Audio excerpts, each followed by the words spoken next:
Halo, bertemu lagi di edisi terbaru Podcast Gaikon bersama saya Kobel dan saya Ningsel.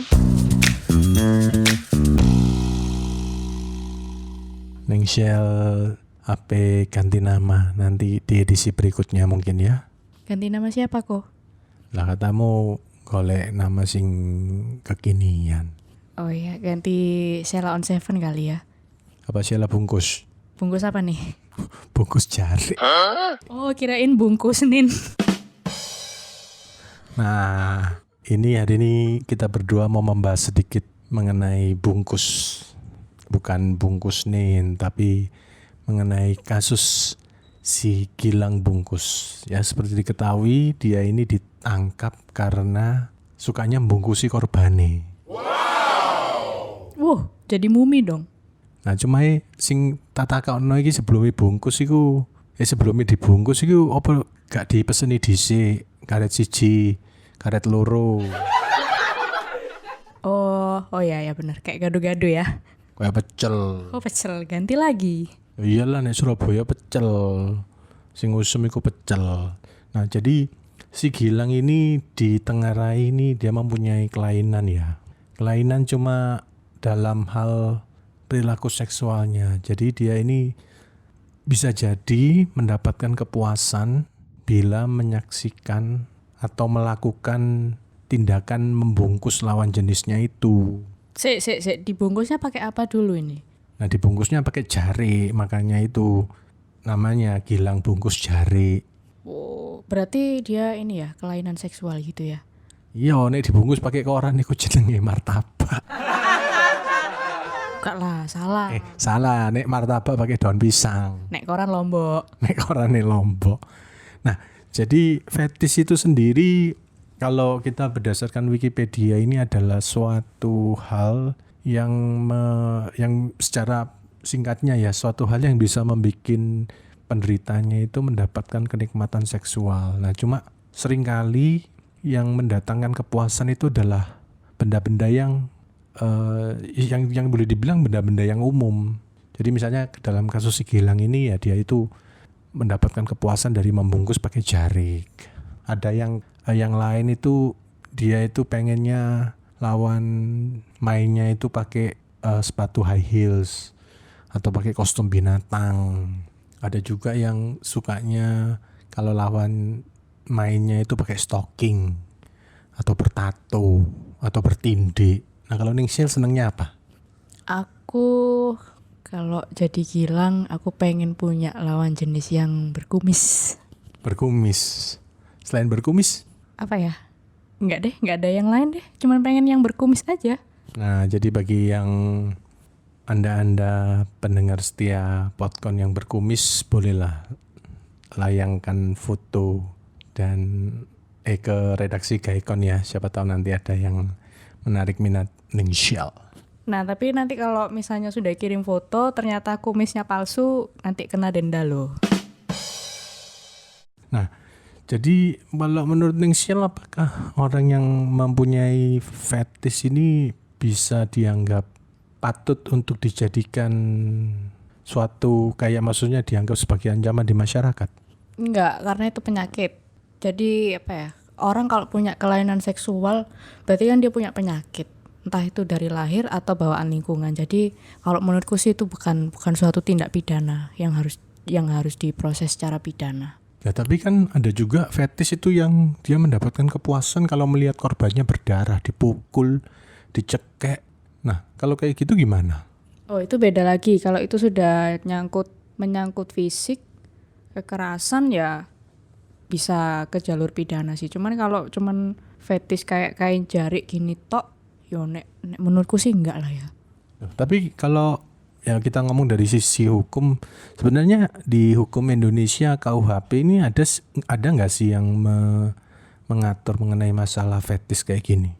Nggak ada, karena orang-orang kita itu nggak punya peraturan atau regulasi yang ngatur tentang macam-macam kelainan seksual itu apa dan ancaman pidananya berapa. Itu nggak deh, kayaknya nggak terlalu spesifik deh. Paling ujung-ujungnya ya dimasukkan ke KUHP, ke pornografi, porno aksi, terus dimasukkan ke ITE, udah. Loh, tapi kan maksudnya gini loh, kalau kayak pemerkosaan, pedofilia itu kan ada di KUHP. Jadi fetis ini enggak ada ya? Enggak, fetis bukan. Fetis ini beda sama pedofil, beda sama apa tadi, pemerkosaan ya? Beda. Loh, tapi kan sama-sama maksudnya tindak kekerasan yang melibatkan unsur seksual.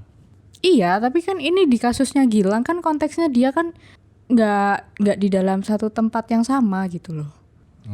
Jadi seperti itu. Nah, sebenarnya fetis ini ya juga serba susah ya. Kalau menurut yang Kobel baca, para ahli sendiri sebenarnya belum bisa benar-benar menyimpulkan apa penyebabnya. Sebagian mengatakan kemungkinan bisa trauma pada masa kecil misalnya.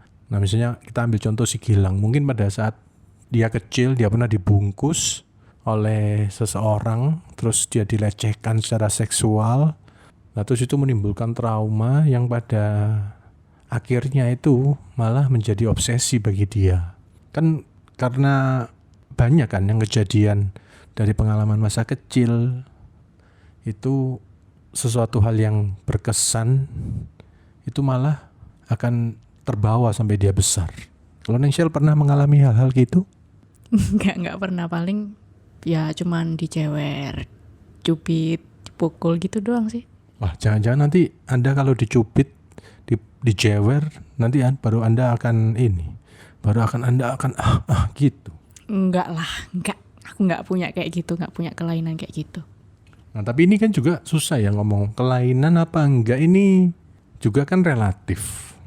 Sebenarnya kalau dia tidak sampai merugikan orang lain, sebenarnya nggak apa-apa lah ya, semungkin ya.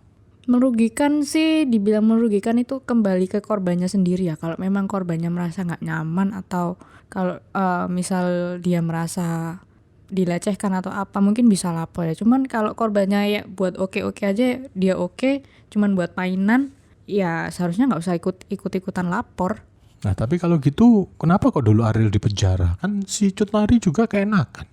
Itu beda, itu bukan fetis ya. Oh, bukan. Maksudnya tadi kan kamu Nengshel bilang kalau korbannya tidak merasa dirugikan, ya oke-oke aja. Terus yang nyebarin siapa? Yang nyebarin video? Oh, jadi waktu itu pidananya karena menyebarkan, bukan karena tindakannya. Ya, itu kan ada oknum yang nyebarin gitu loh. Tapi itu masih, kalau nggak salah itu masih belum ada undang-undang ITE, jadi netizen belum heboh. Belum heboh ya. Tapi Nengshel sudah pernah nonton? Maunya nonton sekarang. Oh gitu ya. Aduh, maaf, Kobel tidak berani membagikan, nanti mengajarkan materi kepada anak yang belum cukup umur. Nah, kembali ke fetis. Nah, itu kan salah satu juga kan katanya kan pernah sering ada kejadian yang orang yang mempertontonkan kemaluannya. Nah, itu juga termasuk fetis. Tapi orangnya tuh ya juga tetap ditangkap walaupun kan tidak merugikan. Maksudnya korbannya lo gak kalong, apa kok dicekel? Iya ya, kenapa ya? Heran aku. Nah, makanya itu.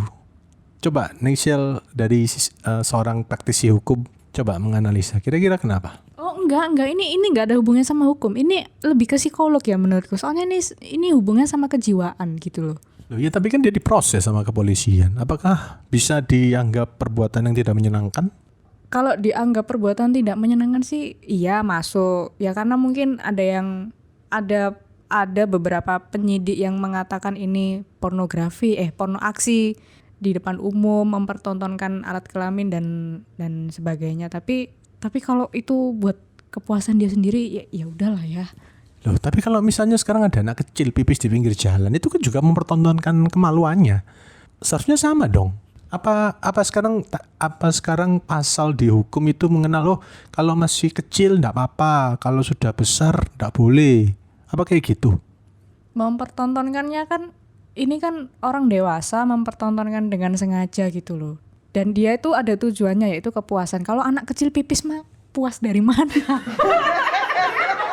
Loh, yang sekarang dibahas ini kan berarti kan niatan. Nah, kalau niatan ini kan serba apa ya? Ini kan niatan ini sesuatu yang nggak bisa ditentukan kayak barang bukti. Nah, kalau misalnya orang yang itu terus dia ngomong, loh saya nggak sengaja misalnya katakan buka. Nah, ya apa terusan? Si praktisi hukum tidak bisa berkata apa-apa. Jadi gini ya, kalau misalnya netizen seperti netizen. Maksudnya Anda adalah orang yang pernah browsing di situs porno, ya itu ada kategori yang namanya publik. Jadi publik itu macam-macam. Ada yang dia itu namanya flashing. Nah, flashing itu artinya dia sengaja memamerkan kemaluannya. Ini bisa dilakukan oleh baik lelaki atau perempuan ya. Kalau perempuan ya dia buka atasannya, dia buka bawahannya. Kalau sing laki ya dia ngeluarkan anunya, terus ya pokoknya dipermainkan lah di hadapan umum. Nah, cuma kan yang menariknya di sini kadang-kadang kan bisa saja ada yang menikmati dan malah membantu. Nah, terus kalau misalnya itu digerebek massa, apa bisa itu dimasukkan unsur pidana? Pidananya sih ya itu tadi ya, masuk di RUU APP. APP itu apa? Anti pornografi dan porno aksi. Nah, pornografi dan porno aksi. Jadi Indonesia ini sebenarnya agak lucu ya. Padahal tidak selalu yang berhubungan dengan kelamin itu adalah porno aksi dan pornografi. Betul nggak? Betul, tapi ini kan kalau aku sih daripada dikit-dikit ditangkap, ditahan, cuman karena gitu doang, mending fenomena fetis ini dijadikan viral. Ya ini kan susah ya, karena di sini ini masih menganut adat ketimuran ya. Kalau di luar negeri kayak misalnya pantai, maksudnya di sana kan ada golongan-golongan yang ini suka nude ini suka bugil. Nah mereka bugil ya tanpa ada maksud apa-apa ya, mereka di satu pantai gitu, mereka berjemur ramai-ramai, nggak pakai sehelai benang pun. Nanti tinggal sama-sama, ya beraktivitas seperti normal-normal aja. Bahkan ada juga yang mengajarkan yoga sambil telanjang. Nah itu tapi apa mungkin itu dilakukan di sini? Mungkin, contohnya kayak di Bali tuh ya, itu kan banyak sumur-sumur di sana tuh. Sumur apa? Susu dijemur. Wajar. Susu dijemur ya. Sudah lama Kobel nggak ke Bali dulu. Ya waktu SMP gitu ya. Kalau ngeliat gitu langsung rasanya bisa panas dingin gitu ya. Kalau sekarang mungkin ya begitulah. Nah kembali ke fetis. Jadi kalau menurut Kobel ya sebenarnya masyarakat Indonesia ini harus lebih terbuka mengenai masalah ini ya. Karena kadang-kadang sampai sekarang pun mungkin pendidikan seksual ini belum dimasukkan di dalam kurikulum pelajaran di Indonesia. Jadi para murid ini terpaksa, ya kalau menurut Kobel sih ya terpaksa ya dalam tanda kutip itu, mereka mencari referensi dari luar, ya dari situs porno, dari mungkin cerita dari temennya, atau mungkin dari orang lain malah. Nah ini kan berbahaya. Kalau menurut Nengsial, apakah perlu pelajaran-pelajaran kayak fetis, kayak pelajaran seksual ini dimasukkan di dalam kurikulum pendidikan kita? Nggak perlu lah ya, karena daripada dimasukkan di kurikulum pendidikan, mending dimasukkan di daftar wisata kuliner Surabaya. Atau mungkin lebih baik dimasukkan ke lubang yang pas ya. Ya, karena ini memang apa kejadiannya ada di Surabaya, di salah satu kampus. Nggak perlu saya sebutkan kampusnya karena semuanya udah tahu ya. Jadi ya nanti mungkin bisa dicoba lah ya, buka peluang usaha di sekitar kampus itu. Usaha menyewakan kain jari. Bukan, rujak fetis. Rujak fetis atau jualan uti-uti ya pakai fetis. Iso aja. Nah, kembali lagi yang mengenai fetis ini. Nah, kalau fetis ini kalau Kobel bilang sebenarnya masing-masing dari kita ini sebenarnya punya. Cuma sekarang tergantung kadarnya, apakah kita membiarkan itu sampai tidak bisa kita kontrol atau kita kontrol. Nah, tapi ada juga loh yang kelainan itu karena memang suatu kelainan fisik, jadi bukan kelainan mental. Kelainan fisik mana lagi?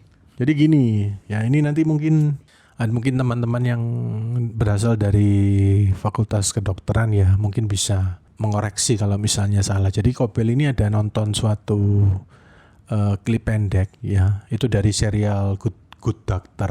Jadi intinya itu sang pasien ini perempuan, dia ini tiba-tiba mencium dokternya tanpa dia sadari. Nah, ternyata si pasien perempuan ini dia ini sempat mengandung padahal suaminya itu sudah disteril. Nah, selidik punya selidik, ternyata dia ini menderita tumor otak. Tumor otak itu menekan satu saraf di otaknya yang menghasilkan halusinasi. Jadi ketika dia melihat orang lain, dia itu bisa ada timbul daya tarik, dia terangsang sampai melakukan hubungan. Nah, kalau kayak gitu gimana? Apakah misalnya yang menderita itu adalah seorang laki-laki, terus dia karena itu kan dia nggak bisa ngontrol, terus dia sampai melakukan hubungan badan dengan perempuan lain, apakah itu bisa dianggap pidana juga? Sebelum ditentukan itu pidana atau enggak kan itu nanti kayak diperiksa dulu, divisum dulu, ini memang beneran halusinasi, beneran ada penyakit jiwa atau penyakit fisik yang lain kan, itu kan nanti pembuktiannya kan bisa ke forensik ya, bisa kayak gitu. Jadi hasil dari pemeriksaan si terdakwa itu nanti baru bisa menentukan itu pidana atau enggak. Jadi seperti itu. Nah, jadi buat rekan-rekan setiap pendengar Podcon, kalau misalnya Anda mempunyai ya kelainan ya apapun itu, yang penting harus mengakui dan menerima bahwa oh ya, saya memang sukanya kalau ngelihat sepak bolong, atau saya suka nyium kelee wong sing gak adus. Nah, itu kan mungkin aja. Nah, kalau Anda sudah merasa bahwa dorongan seksual itu berlebihan, ya Anda sebaiknya segera mencari pertolongan kepada psikolog atau psikiater. Ya, jangan sampai itu merugikan orang lain. Tapi kalau dalam batas-batas yang normal, misalnya Anda suka ngemut sikile bojomu misalnya, ya itu kan gak ngerugin sopo-sopo, ya mungkin masih bisa lah. Kalau soal fetish nanti Gayconers bisa ngecek langsung di Wikipedia atau banyak kok di Google itu definisi dari fetish. Terus itu juga nanti ada jenis-jenis kelainan seksual yang lain ya. Teman-temannya fetish juga banyak di situ nanti. Cabe. Bukan. Ada lagi kok pokoknya sadomasokis banyak kok di situ. Oh iya, BDSM biasanya itu yang suka nyancang-nyancang, suka nyuambu itu. Nah, jadi intinya buat Gayconers ya tadi yang seperti Kobel bilang, ya baca-bacalah mengenai soal ini di Wikipedia atau sumber yang lain ya. Nah, siapa tahu ada yang iki kok aku banget. Nah, kalau sudah begitu mungkin bisa lah cari konsultasi ya. Salah, cari partner dong. Oh, cari partner, cari lawan main. Menyesatkan ini. Jangan ditiru ya, cari pertolongan dulu. Ya karena kalau cari partnernya begini, sebenarnya cari partner yo gak apa-apa. Cuma nek partnernya tepak, nek partnernya gak tepak, mari ngono kon puasi nek kon nyekek partnermu, mari ngono partnermu kecet-kecet ya apa? Loh kan sesuai instruksi dari bos Gaycon kita, kalau kita berpartner itu harus punya chemistry. Kayak kita gini loh kok. Chemistry, mau pikir pelajaran kimia apa? Repot gitu, teko petis, ote-ote, tahu campur, nyambungin nang kimia.